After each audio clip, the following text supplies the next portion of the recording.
Hello dear students, very warm welcome to our YouTube channel बायोगीक।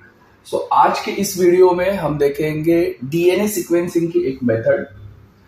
बहुत सारे methods है जिसमें से हम एक मेथड देखने वाले हैं, Maxam Gilbert method of DNA sequencing. अब देखिए, these are the two most popular DNA sequencing methods available. एक जो है वो है मैक्सम गिलबर्ट सीक्वेंसिंग मेथड, जिसके बारे में आज हम पढ़ेंगे, और दूसरी जो है वो सैंगर सीक्वेंसिंग मेथड।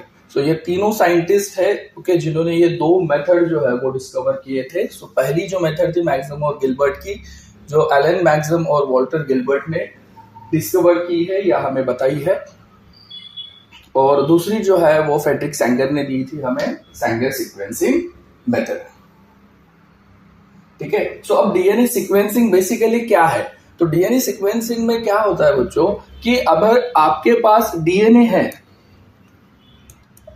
ओके, तो ये डबल स्टैंडर्ड डीएनए होगा आपका।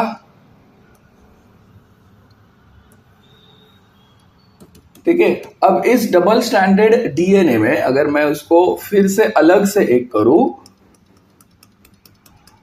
तो फिर इसमें क्या सीक्वेंस है न्यूक्लियोटाइड का? मतलब इसमें अगर ये सीक्वेंस है A T G C G C G G G G T C, okay, ये सीक्वेंस है, तो ये क्या सीक्वेंस है यही मुझे पता करना है।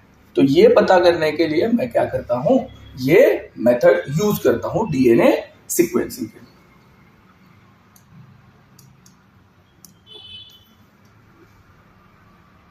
अब देखिए, the process of determining the order of bases. कौन से? आपके nitrogenous bases. Okay, determine the order of bases adenine, thymine, cytosine and guanine. So आपके क्या बेसिस है? A T G C along a DNA strand. Now all the information required for the growth and development of an organism is encoded in the DNA of its genome. तो ये भी हमें पता है कि सारी जो इंफॉर्मेशन है कि उस इंडिविजुअल को या उस ऑर्गेनिजम्स के ग्रोथ के लिए लगने वाली सारी इंफॉर्मेशन कहाँ पे है? सारी इंफॉर्मेशन है आपकी डीएनए में या उसके जीनोम में। So DNA sequencing is a fundamental to the genome analysis and understanding the biological processes in the genome। कि वो जो है कौन सा जीन है, उस जीन से कौन सा प्रोटीन बनता है, तो उस जीन में क्या न्यूक्लियोटाइड सीक्वेंस है, ये सारी चीजें जो है वो हमें अगर जाननी है, पता करना है, तो हमें जीन का सीक्वेंस पता होना बहुत जरूरी है। और जीन का सीक्वेंस हम कैसे पता लगा सकते हैं? तो इस मेथड से। सो चलिए बात करते हैं मैक्सम गिलबर्ट डीएनए सीक्वेंसिंग की। Maxam Gilbert sequencing is a method of DNA sequencing developed by the Allan Maxam and the Walter Gilbert in 1976-1977। This method is based on the nucleobase specific partial chemical modification of DNA and subsequent cleavage of the DNA backbone at a site adjacent to the modified nucleotide। बहुत simple सी है method, बता देता हूं मैं कि क्या करना होता है। ठीक है। सो बेसिकली किसके ऊपर डिपेंड है ये? Nucleo specific chemical modification. कि आपके पास जो न्यूक्लियोटाइड बेसिस है या नाइट्रोजनस बेसिस है, उसमें क्या किया जाता है? पार्शियल केमिकल मॉडिफिकेशन किया जाता है डीएनए के बेस में, और फिर बाद में उसको क्लीव किया जाता है, कट किया जाता है, और उस मॉडिफाइड न्यूक्लियोटाइड्स को फिर से जोड़ के हम पता लगा सकते हैं कि कौन सा न्यूक्लियोटाइड फर्स्ट है, उसके बाद कौन सा है, उसके बाद कौन सा है, उसके बाद कौन सा है। सो ये सारी चीजें जो है वो हम यहाँ पे कर सकते हैं। अब प्रोसीजर के बारे में अगर हम एक बार देखें, तो देखिए पहले हमारे पास क्या होगा? एक डीएनए का स्ट्रैंड होगा। ओके, सो एक डीएनए होगा, यहां पे देखिए ये वाला आपका डीएनए। सो पहले क्या कर लो, पहले आप इसके बहुत सारे कॉपीज बना के ले लो। जो आपके पास डीएनए है उसके बहुत सारे कॉपीज बना के ले लो। अब बहुत सारे कॉपीज आप कैसे बना सकते हो? तो बहुत सारे कॉपीज आप बना सकते हो with the help of PCR, polymerized chain reaction. ठीक है, फिर आपके पास बहुत सारे कॉपीज पड़ जाएंगे, फिर आप इस एक डीएनए को क्या करो, सिंगल स्ट्रैंड में कन्वर्ट कर दो। अब डबल स्ट्रैंडेड डीएनए को सिंगल स्ट्रैंडेड डीएनए में कन्वर्ट करने के लिए आपको क्या करना पड़ेगा, उसको तोड़ना पड़ेगा। सो उससे हम बोलते हैं डीनेचुरेशन। क्या करना पड़ेगा? डीनेचुरेशन। सो अब हमने क्या कर दिया, इसका डीनेचुरेशन कर दिया, तो क्या हो जाएगा कि उसके जो बॉन्ड थे वो बॉन्ड ब्रेक हो गए और आपके पास मिल गया एक सिंगल स्ट्रैंडेड डीएनए। ठीक है, तो ये सिंगल स्ट्रैंडेड डीएनए जिसमें कुछ इस तरीके से बेस होगा। देखिए यहाँ पे denatured a double stranded DNA to single stranded by increasing the temperature. So temperature बढ़ाने से हो जाएगा। Now radioactive labelled 1,5 prime end of the DNA fragments to be sequenced by a kinase reaction using the gamma 32P। अब क्या करना है कि आपको यहां पे क्या करना है, रेडियो एक्टिव लेबल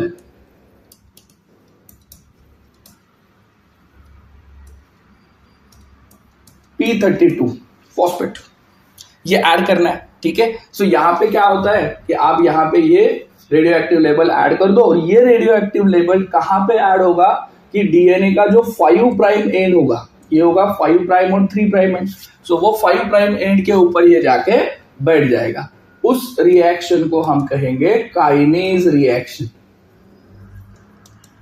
ठीक है, हमें ये पता है, सिंपल से हमने पढ़ा होगा बायोकेमिस्ट्री में कि काइनेज का काम होता है एडिशन ऑफ फॉस्फेट। सो ये रेडियो लेबल फॉस्फेट जो वो कहां पे जाके बैठ रहा है, आपके 5 प्राइम एंड के ऊपर।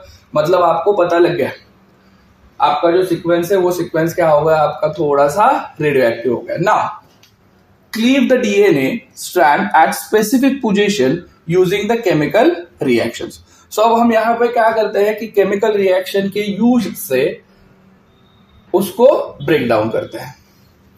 बहुत सिंपल है। पहले इससे पहले वाली स्टेप समझ में लीजिए। अब ये जो सीक्वेंस है, ये ऐसे सीक्वेंस हम क्या करते हैं, 4 अलग अलग टेस्ट ट्यूब में ले लेते हैं। ओके, सो यहां पे मैं क्या कर देता हूं, ये 4 ऐसे ट्यूब्स निकाल देता हूं, और चारों में सेम ही ये सीक्वेंस डाल देता हूं, मतलब सेम ही ये स्ट्रैंड जो है वो मैंने डाल दिया। अब क्या करेंगे, क्लीव करेंगे DNA strand at specific position using the chemical reaction. For example, we can use one of 2 chemicals followed by piperidine, जैसे कि dimethyl sulphate selectively attacks the purine A and G, while hydrazine selectively attack pyrimidine C and T. Okay, so यहाँ पे simple से मैंने लिखा है, but detail थोड़ा सा मैं यहाँ पे आपको बता देता हूं कि ये 4 आपने अलग टेस्ट ट्यूब ले लिए। तो पहले टेस्ट ट्यूब में आप क्या कर दो, डाइमिथाइल सल्फेट डाल दो। ओके, अब ये डाइमिथाइल सल्फेट का काम क्या होता है कि डाइमिथाइल सल्फेट जो है वो क्या करता है, स्पेसिफिकली आपका जो गॉनिन है उसके ऊपर मिथाइल ग्रुप ऐड कर देता है। क्या हो गया, सिंपल से आपका जो गॉनिन है वो गॉनिन क्या हो गया, थोड़ा सा मॉडिफाइड हो गया। सो मिथाइल ग्रुप एडेड। दूसरे इसमें दूसरे टेस्ट ट्यूब में आप क्या करोगे, एक दूसरा केमिकल ऐड करोगे जिसका नाम है फॉर्मिक एसिड। क्या है, फॉर्मिक एसिड। अब ये जो फॉर्मिक एसिड है वो बेसिकली उसका काम क्या है कि ये जो प्यूरिन बेसेस होते हैं, प्यूरिन क्या है फिर, A और G। सो इनमें जो ग्लाइकोसाइडिक बॉन्ड होता है वो ग्लाइकोसाइडिक बॉन्ड ये ब्रेक करते हैं। अब ग्लाइकोसाइडिक बॉन्ड किस में होता है, ग्लाइकोसाइडिक बॉन्ड होता है आपके राइबोज शुगर और नाइट्रोजनस बेस के बीच में। उनके बीच का जो ग्लाइकोसिडिक बॉन्ड होगा, एन ग्लाइकोसिडिक बॉन्ड हम इससे स्पेसिफिकली बोलते हैं, उसको ब्रेक करने का काम करता है ये फॉर्मिक एसिड। तो इसने ये ब्रेक डाउन कर दिया, और स्पेसिफिकली कौन से, ए और जी, मतलब प्यूरिन, ये दोनों क्या हो गए आपके प्यूरिन। सो प्यूरिन में क्या कर दिया इन्होंने, ब्रेक कर दिया। ओके, सो अब ये तीसरी जो टेस्ट ट्यूब होगी, उस तीसरी टेस्ट ट्यूब में हम डालेंगे हाइड्राजीन। ठीक है, अब ये जो हाइड्राजीन है ये स्पेसिफिकली एक्ट करते हैं आपके पायरिमिडिन्स पे। अब ये पायरेमिडीन्स कौन से है आपके डीएनए में? पायरेमिडीन्स है आपके टी और सी, थाइमिन और साइटोसिन। सो इसके ऊपर, और इसमें जो पायरेमिडीन को जो रिंग स्ट्रक्चर होता है, उस रिंग स्ट्रक्चर को ये क्या कर देता है? कंप्लीटली स्प्लिट कर देता है। तो हाइड्राजीन ने काम किसके ऊपर किया? पायरेमिडीन के ऊपर। और जो फोर्थ वाली टेस्ट ट्यूब है, उस फोर्थ वाली टेस्ट ट्यूब में भी आप हाइड्राजीन ही डालेंगे, बट उसके साथ आप ऐड करोगे NaCl। क्या ऐड किया आपने? NaCl। सो ये जो NaCl है, ये NaCl स्पेसिफिकली क्या करता है? आपका जो थाइमिन है, टी जो है, उसको कवर कर देगा। सो अब इसके लिए, इसको अगर ये कवर हो गया है तो बेसिकली अब यहाँ पे हाइड्रोजन स्पेसिफिकली किसको क्लीव करेगा? सी को। इसको क्लीव करेगा सी को। सो यहाँ पे देखिए, इसमें हमें क्या मिल रहा है? जी। इसमें हमें ए और जी, इसमें हमें क्या मिल रहा है? टी सी, और इसमें क्या मिल रहा है? सी, क्योंकि टी कवर हो रहा है। ओके, और सी का क्या हो रहा है? ब्रेकडाउन। सो कुछ इस तरीके से जो है वो हम क्लीव करते हैं। ओके, ये क्लीवेज हो गया। इसके बाद अब ये सारे टेस्ट ट्यूब को हम दूसरे केमिकल, उसमें क्या करेंगे? एक केमिकल ऐड करेंगे, पाइपेरिडीन। क्या ऐड कर रहे हैं हम लोग अभी इसमें? पाइपेरिडीन। ठीक है, चलो अब यहां पे थोड़ा सा आगे देखते हैं हम।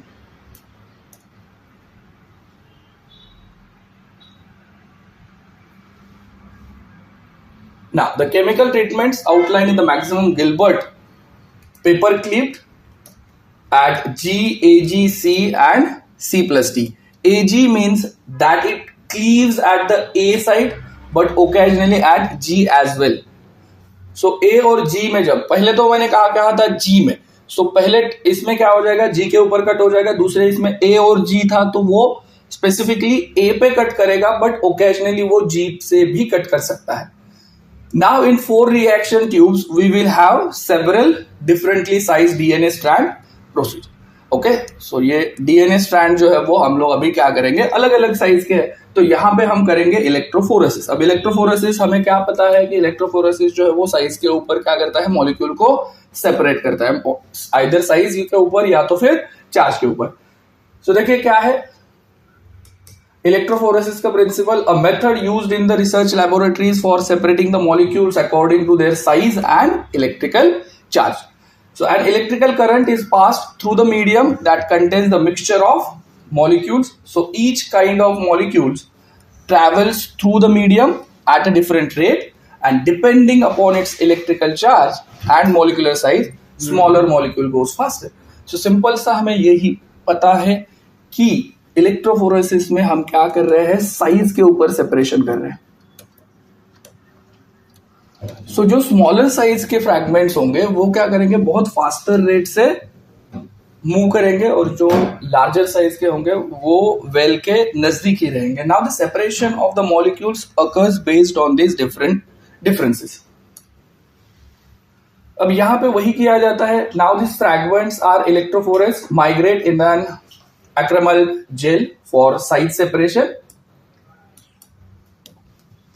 These gels are placed under the X-ray film, and which then yields a series of dark bands which shows the location of the radio labeled DNA molecules. फिर क्या करेंगे आप? आपके पास जो इलेक्ट्रोफोरेसिस हुआ है उसको क्या करो आप? एक्सरे, उसकी एक्सरे फिल्म निकाल दो। ठीक है, ऑटो रेडियोग्राफी हम जिसे बोलते हैं। और उसके बाद आप डीएनए मॉलिक्यूल जो है वो देख सकते हो, जो आपने पहले ही क्या किए थे? रेडियो लेबल किए थे। Now the fragments are ordered by size, and so we can deduce the sequence of the DNA molecule. So accordingly size के हिसाब से आप हमें क्या करना है? फिर वो जो DNA सीक्वेंस है वो लगा देना है। तो इससे हमें क्या मिल जाएगा? इससे हमें मिलेगा कि DNA का सीक्वेंस। अब इसके एडवांटेजेस और डिसएडवांटेजेस जो है वो यहाँ पे हमने दिए हुए हैं कि इस मेथड के क्या है।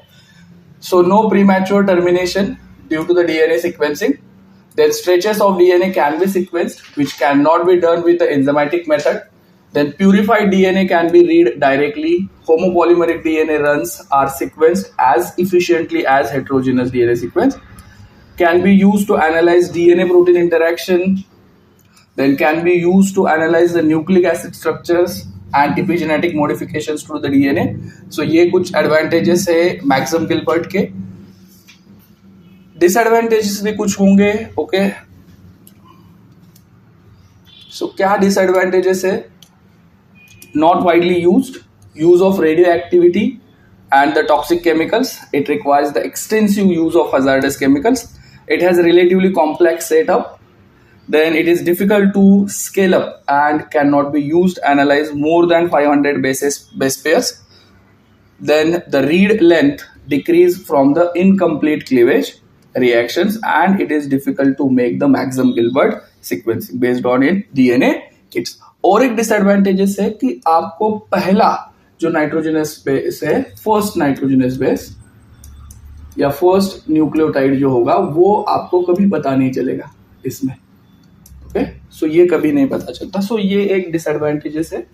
सो ये जो मेथड थी ये सिर्फ मैक्सिमम गिलबर्ट की थी. इसके बाद सैंगर ने भी एक मेथड दी हुई है, वो हम किसी और वीडियो में देखेंगे. सो ये दो मेथड जो होंगे वो आपके डीएनए के लिए. Thank you very much.